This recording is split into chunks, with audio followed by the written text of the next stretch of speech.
Topic number one.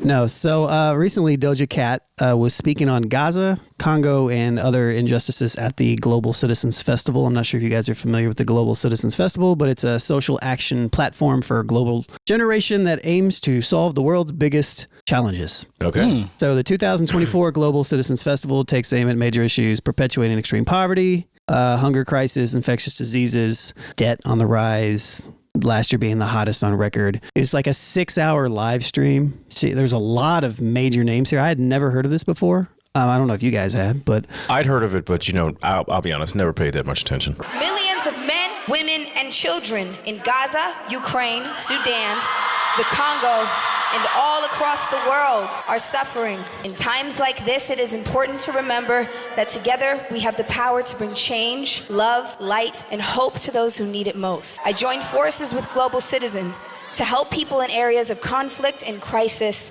and I know so many of you join me in taking action to earn your tickets to be here tonight.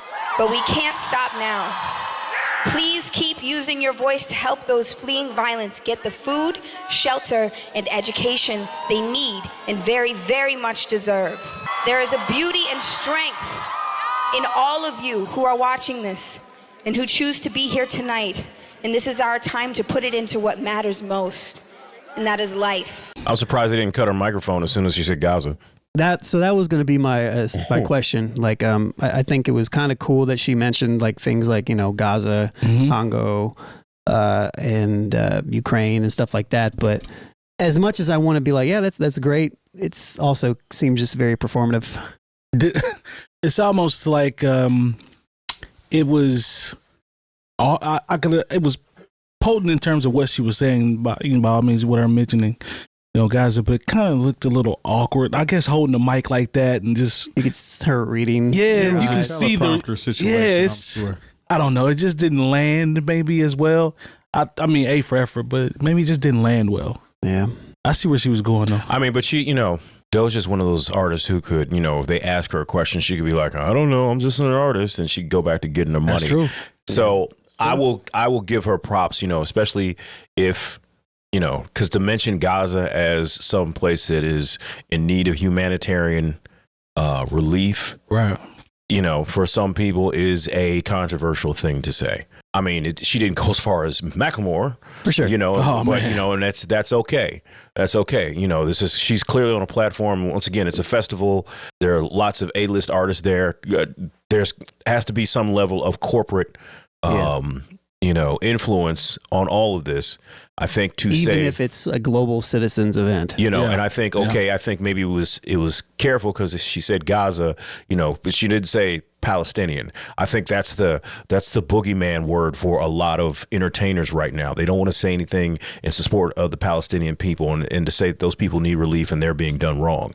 So, that's fine. I think anytime when you can use your platform, especially when you don't have to speak up for people who cannot speak for themselves, and I'm not sure where I fall in the Ukraine thing. I mean, I realize that's a war, but I also realize, hey, we're giving those people a lot of money, I just know in the Congo, I think that it's one of those things where you tell people about it and they're like, what? That's really happening right now?